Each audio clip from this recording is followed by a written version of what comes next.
여러분 안녕하십니까? 헬로티비 뉴스입니다.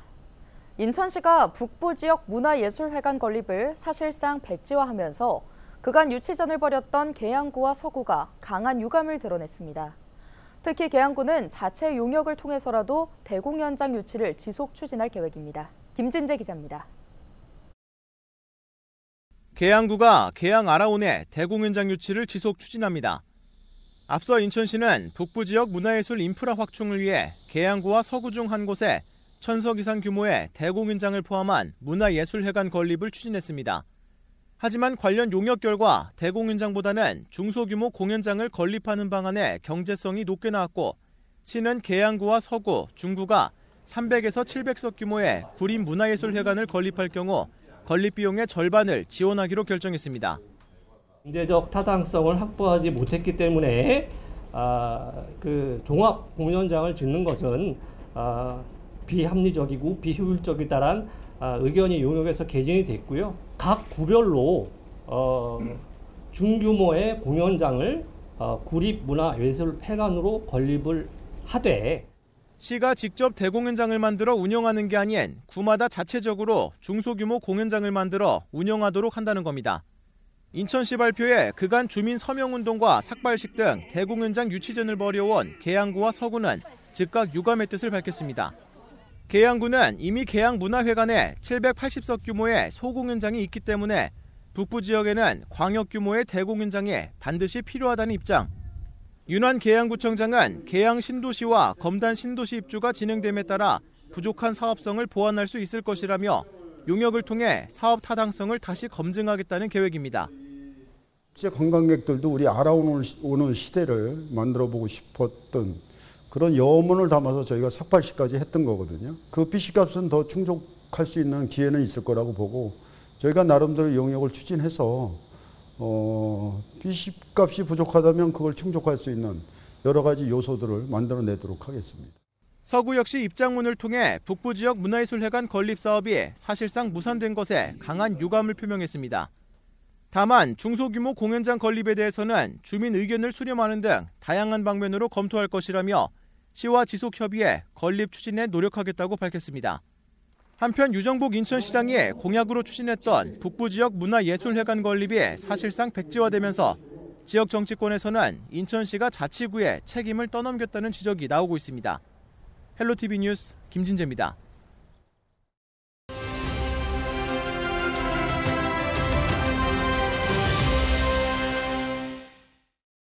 구대 부천시의회가 임기 후반기에 돌입했습니다. 부천시의회 이학환 부의장을 만나 남은 2년의 의정 과제를 짚어봤는데요.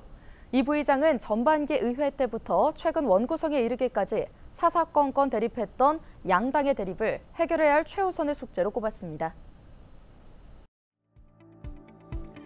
제9대 후반기 부천시의회는 시의회 본연의 임무인 집행부에 대한 견제와 감시 기능을 강화하고, 시의회 구성원들은 더욱 엄격한 도덕성을 갖춘 의정활동으로 시민의 신뢰를 회복하는 것이 최대 현안이라고 생각합니다. 또한 시의회 결정이 힘에 의한 일방통행이 아닌 보다 나은 시민의 삶의 질을 향상을 위해 여야가 함께 고민하는 협치의 전통을 만드는 것이 중요하겠습니다. 시의회는 시민의 대의기관입니다. 따라서 시민의 뜻에 부합하는 집행부 정책이나 시정에는 원칙적으로 동참하고 지지하는 것이 우리 당의 방침이자 저의 소신입니다. 부천시의 발전과 시민의 삶의 질 향상을 위해서는 집행부는 물론 여당과도 적극 소통하며 협치할 생각입니다. 그러나 시민의 뜻에 반하는 잘못된 정책에 대해서는 더욱 강력하게 견제할 생각입니다. 어떠한 잘못된 결정이 우리 시와 시민에게 너무도 큰 피해를 주기 때문입니다. 협치와 견제는 시민들께서 저희에게 준 사명이라고 생각합니다. 시의회는 개인 혼자가 아닌 의원 모두가 함께 가야 하는 기관입니다. 그래서 거창한 목표를 내세우기보다는 저희 작은 소망은 선배 의원님들이 그동안 축적한 의회 내에서 원칙과 질서를 되찾고 동료 의원님들 서로가 존중하고 존경받는 부천시의회를 만드는 것이 저희 작은 소망이자 제 부대 후반기 목표라고 할 수 있겠습니다.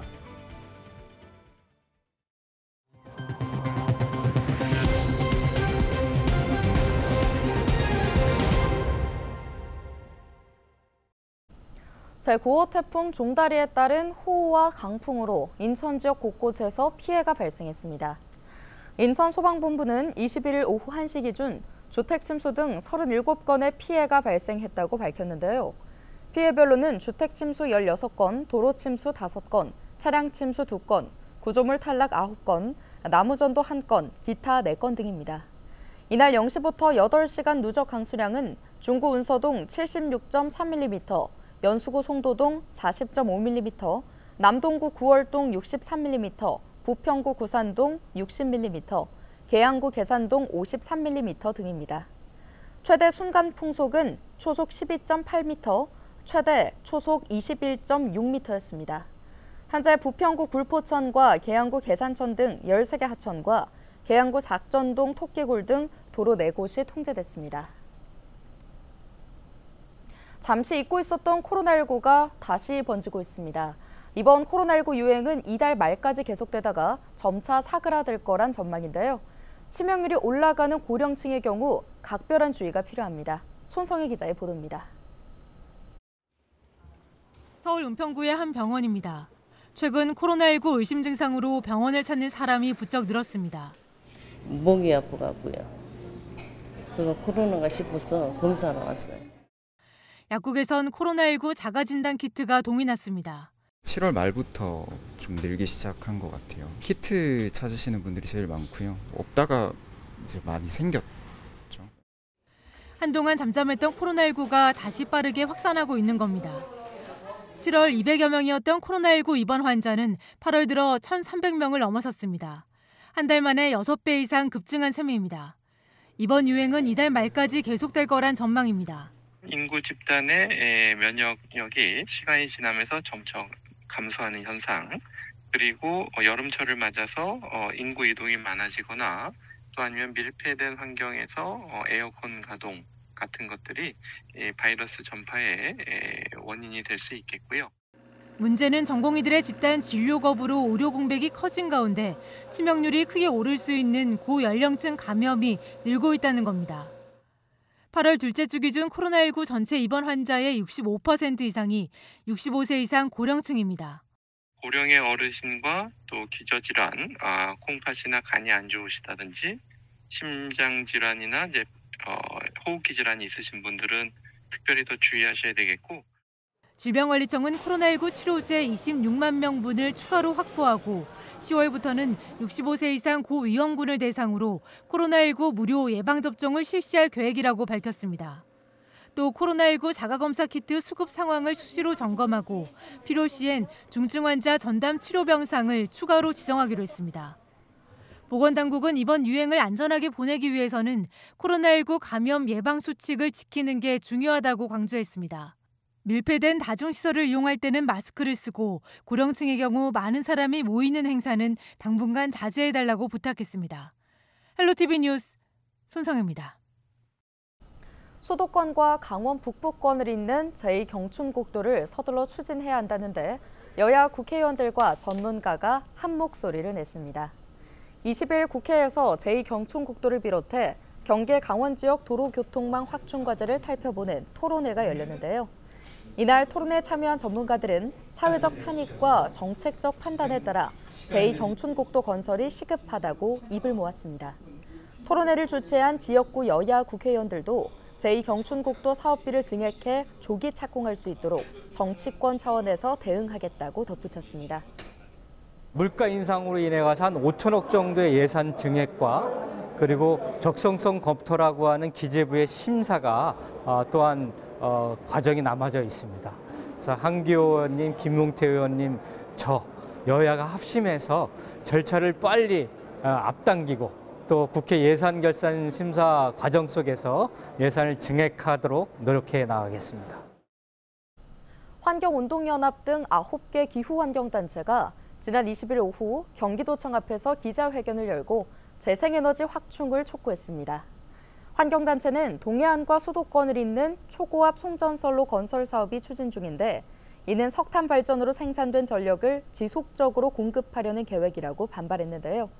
이어 도는 아리백을 핵심 공약으로 내걸고 2030년까지 신재생에너지 비율 30%를 공언했다며 아리백의 실질적인 이행을 위해 도는 적극적으로 석탄 전기를 거절해야 한다고 강조했습니다. 이뿐 아니라 환경단체는 석탄 발전소 폐쇄와 재생에너지 적극 확대 등도 도에 요청했습니다.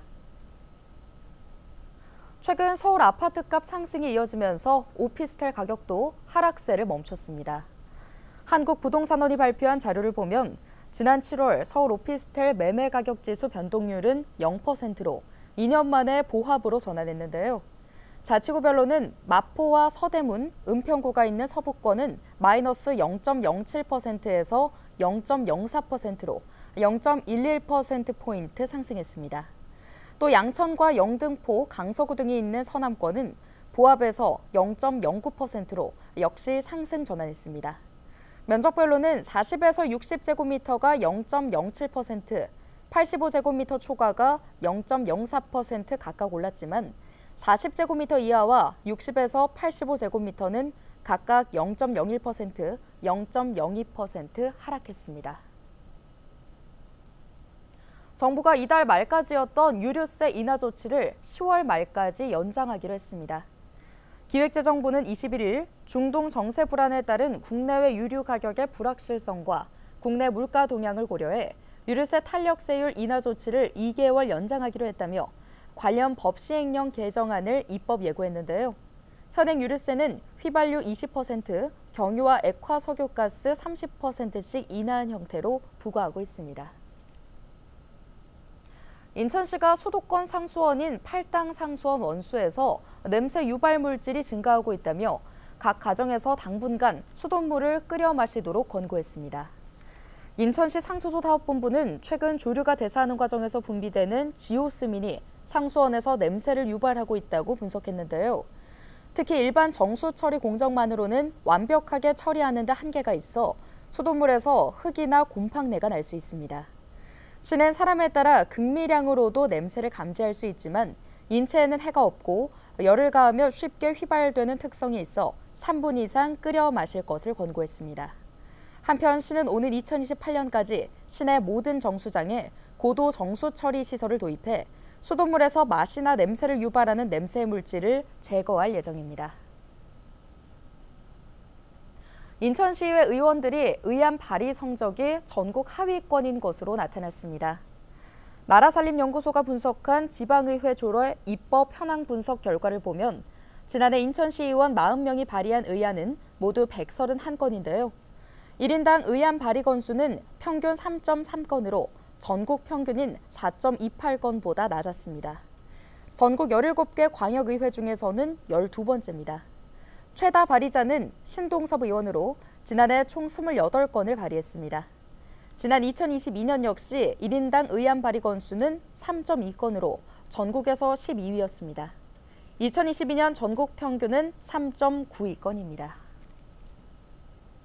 가짜 발기부전 치료제를 불법으로 판매한 업체들이 인천시 특사경에 적발됐습니다. 인천시는 가짜 발기부전 치료제를 불법으로 판매한 혐의로 성인용품 판매점 3곳을 적발해 해당 업주를 입건했습니다. 이들은 성인용품 판매점을 운영하면서 제조사와 유통 경로가 불분명한 발기부전 치료제와 국소 마취제를 불법으로 판매하다가 적발됐습니다. 오늘 준비한 소식은 여기까지입니다. 함께해 주신 여러분 고맙습니다.